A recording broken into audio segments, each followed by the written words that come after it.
Hey guys, ako yung engot na hindi ko maintindihan. Lumayas ako sa accommodation.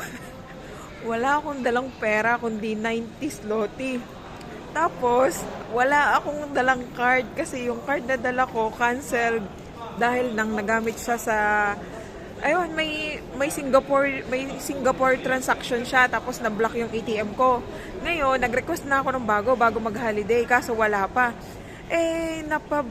Napagayak na akong gumala. Ngayon, hindi ko na ma-cancel kasi nag-book na ako ng hotel. Pero mura lang naman ang hotel. Tapos, ngayon, di meron akong 90, naibayad ko na siya sa bus. Ang bus papunta dito sa Poznan, dito ako sa city, ay 22 zloty, ay di meron na lang akong magkano.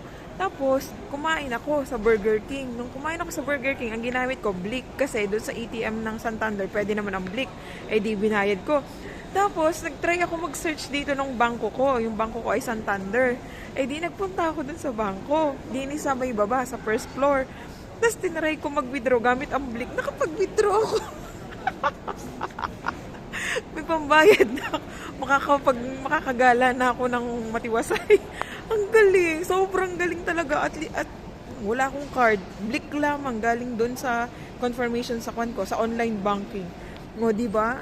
Yun yung pinagkaiba ng ibang bansa kaysa sa Pilipinas. Pero at least, napakagaling talaga. So ngayon, pupunta na ako sa aking binook na hotel kasi alas 3 yung check-in ko doon. Tapos saka ako gagala sa Old Town. Update lang. Ang galing talaga.